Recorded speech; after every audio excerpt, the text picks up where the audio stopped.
Hi, I am Kamini and today we are talking about I am preparing for IBPS PO or SSC CGL. अभी तो 2020 नहीं 50-50 situation है because SSC की जो condition है अभी बहुत ज़्यादा ख़राब है। सेकेंडली मैंने अभी जो ज्वाइन किया अपनी ब्रांच उसके बाद जो पूरा शेड्यूल है वो ख़राब हो चुका है। 23 को ज्वाइनिंग डे थी, उससे अभी तक मेरी कोई ऐसी खास पढ़ाई हो नहीं पा रही है। तो जितना कुछ है बस थोड़ा सा मैं पढ़ ले रही हूँ, 1-2 घंटे सुबह और 1-2 घंटे शाम को। तो अभी ना तो मैं IBPS PO का सही से पढ़ पा रही हूँ, ना ही मैं SSC CGL का सही से पढ़ पा रही हूँ।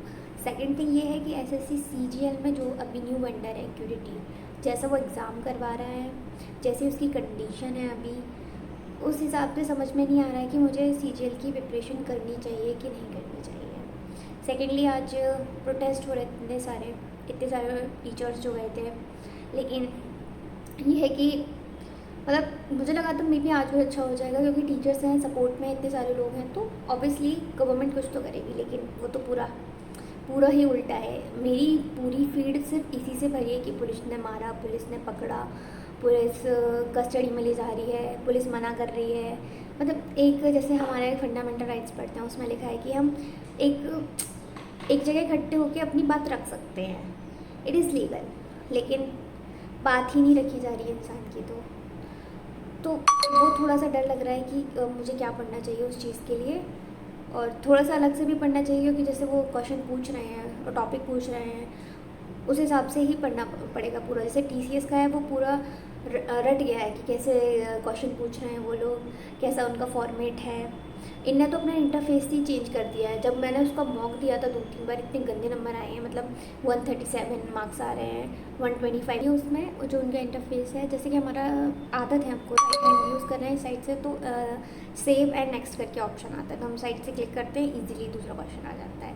सेकेंडली जो फॉर्मेट है यहाँ पे राइट साइड में सारा फॉर्मेट दिख रहा है कि यहाँ पे आपने इतने अटैम्प्ट किए हैं, इतने क्वेश्चन हैं, वो जैसे ग्रीन में आते थे और रेड में अनअटेम्प्टेड है, और ब्लू में मार्क फॉर रिव्यू होते हैं। इनका है लेफ्ट साइड में। तो क्वेश्चन पहले तो मैंने जब टिक किए तो समझ में नहीं आ रहा था, मैंने ऊपर लिख के आता है सेव और एक आता है सेव एंड नेक्स्ट।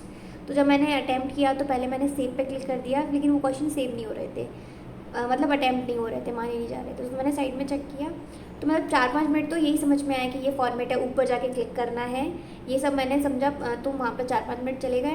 और थोड़ा सा इंटरफेस जब न्यू होता है तो दिमाग को प्रोसेस करने में टाइम लगता है। मैंने कई बार चेक किया है कि जैसे मैं पहले ऑलिव बोर्ड का मॉक देती थी, फिर गाइडली पे शिफ्ट किया, तो उसका जो फॉर्मेट है उसमें भी थोड़ा टाइम लगता है कि कैसी राइटिंग में लिखा है, कितना स्मॉल लिखा है, कितना बड़ा लिखा है, और पूरा जो कलर है सब इम्पैक्ट करता है थोड़ा सा। आप 2-4 बार वो मॉक देने में यूज टू हो जाते हैं ना, तो फिर हमें ईजी लगने लगता है। तो ये बात हो गई SSC की। और SSC में जो इक्विटी क्वेश्चन पूछ रहा है वो पूछ रहा है प्रोबेबिलिटी से और स्टैटिस्टिक्स से, तो वो भी पढ़ना पड़ेगा क्योंकि मैंने लास्ट टाइम अच्छे से नहीं पढ़ पाया था, जिसकी वजह से मेरे नंबर कम रह गए थे मेंस में। तो वो पढ़ना पड़ेगा अगर वो ही पेपर कराएगा तो। होपफुली अगर ना ही कराए तो ही बेटर है SSC CGL के स्टूडेंट्स के लिए और मेरे लिए भी। अब बात करते हैं IBPS PO की। IBPS PO में अभी रिजर्व लिस्ट आ जाई है, तो वैसे तो मुझे पता था कि मेरा नहीं होगा, मेरे 38.67 मार्क्स थे फाइनल रिजल्ट में, और जो रिजर्व लिस्ट में लिखा था 39.33 EWS के लिए था। तो मैंने एक वीडियो देखी थी, उसमें बोला था कभी कभार ऐसा होता है कि जो मार्किंग लिखी है वो कभी कभी कम हो जाती है बिकॉज ऑफ द स्टूडेंट, और किसी ने लीव कर दिया है या फिर ज़्यादा स्टूडेंट होने चाहिए तो वो मार्किंग थोड़ी कम हो जाती है। हालांकि ऐसा कुछ नहीं हुआ है। अगर उसमें 39.33 लिखी थी तो आज जो आई है लिस्ट उसमें सिर्फ 39.62 है। EWS की बात कर रही हूँ मैं। तो वो तो नहीं हुआ मेरा, और मैंने फॉर्म तो फिल किया था IBPS PO का, वो भी 2 बारी में फिल हुआ, मतलब 2 बार मेरे पैसे चले गए क्योंकि जब मैंने फर्स्ट टाइम फिल किया था तो उसके बाद जब मैंने उसको लॉग इन किया फिर से, तो वही एप्लीकेशन में फिर से वही मांग रहा था कि आप अपना फ़ोटो डालिए, ये सारी चीज़ें फिर से कीजिए।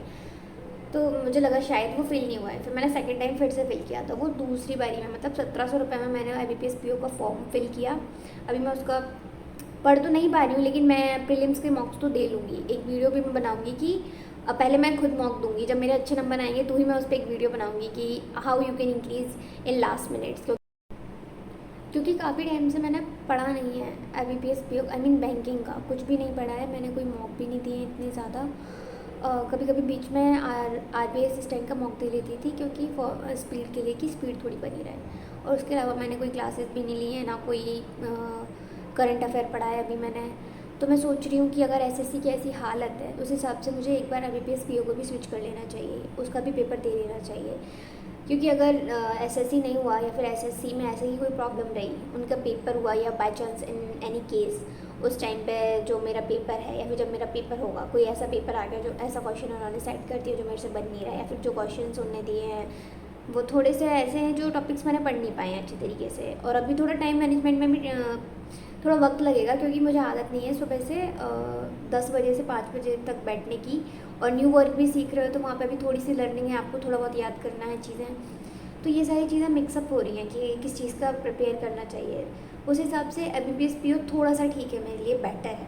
हालांकि मैंने CGL का पूरा सिलेबस करके रखा है, पूरा पढ़ लिया है मैंने, लेकिन एक थोड़ा सा डर रहता है ना कि मतलब आप किसी चीज़ का यूज़ टू नहीं है और वो एकदम चेंज हो जाए या फिर कुछ नया आ जाए, तो ऐसा कभी कभी लगता है कि शायद इन एनी केस कुछ हो गया तो थोड़ा सा बैकअप लेके चलते हैं। तो IBPS PO का मैं मॉक अभी देना शुरू करती हूँ और सेक्शनल दूंगी, उसी से स्पीड इंक्रीज़ होगी अगर मेरे मार्क्स ज़्यादा अच्छे नहीं आए तो। और सेकेंडली मैं करंट अफेयर पढ़ना स्टार्ट कर देती हूँ 1-2 दिन से। तो जब तक प्री होगा, प्री तो IBPS PO का प्री तो श्योरिटी है कि मुझे मैं प्रीलिम्स तो मैं क्लियर कर ही लूँगी, और मेंस के लिए मुझे पढ़ना पड़ेगा करंट अफेयर और मेंस के मॉक देने पड़ेंगे। साइड टू साइड मैं सोच रही हूँ कि SSC CGL का एक मॉक डेली दूँ जब तक उसका प्रीलिम्स नहीं है, और थोड़ी सी GS पढ़ लूँगी। और होप करती हूँ कि TCS ही आ जाए, क्योंकि इनकी हालत तो बहुत ही ख़राब है। लिक्विडिटी से पेपर हो ही नहीं पाएगा, क्योंकि उन्होंने जब मैंने पेपर दिया था MP पटवारी का, तो उन्होंने जो फॉर्मेट था, जो पेपर था, उनकी जो इंग्लिश होती है वो इतनी गंदी इंग्लिश लिखते हैं कि आपको क्वेश्चन समझ में नहीं आएगा कि वो पूछ क्या रहे हैं। तो भगवान करे भाई हमारा SSC CGL का एग्ज़ाम तो ना ही लें, वो तो ही बेटर है हमारे लिए। Let's hope for the best and so it's a request to all of you जिसने भी ये वीडियो देखी है एंड तक है वो, तो please subscribe to my channel and also like this video and share to your friend जो SSC CGL या फिर IBPS PO की प्रिपरेशन के बीच में स्टक है कि मुझे क्या करना चाहिए, क्योंकि मैं भी स्टक हूँ इसके बीच में। और सेकेंडली अभी मैं बहुत थक गई हूँ, मैं 5 बजे 5:30 बजे घर आई हूँ ब्रांच से, तो अभी थोड़े से चाय पीते हैं, फिर उसके बाद हाँ एक चीज़ और, अगर कोई IBPS PO की प्रिपरेशन कर रहा है और सोच रहा है कि मेरा क्लर्क ही क्लियर हो जाए, तो प्लीज़ मत सोचना, काम तो सब में ही करना है, क्लर्क में भी करना है आपको, PO में भी करना है। तो पहले सोचो कि एक पेपर क्लियर हो जाए, वो भी PO ही हो जाए तो बेटर है, क्योंकि उसमें ज़्यादा सैलरी भी है आपके पास, और आपके पास अगर टाइम भी नहीं बच रहा है एंड में कोई बात नहीं, पैसे तो आपको मिल ही रहे हैं, क्योंकि मेरा क्लर्क क्लियर होने के बाद मैं PO पढ़ रही हूँ। तो ये चीज़ थोड़ा दिमाग में रखना कि एक ही बारी में क्लियर हो जाए, चाहे वो मतलब PO ही क्लियर हो जाए, क्लर्क तो क्लियर हो ही जाएगा अगर आपकी अच्छी प्रिपरेशन है तो। बट अपने दिमाग में रखना कि एक बार क्लर्क हो जाए तो मैं PO की प्रिपरेशन स्टार्ट कर दूँगा, प्लीज़ ऐसा मत करना, PO ही क्लियर करने की कोशिश करना। Okay, thank you and bye bye.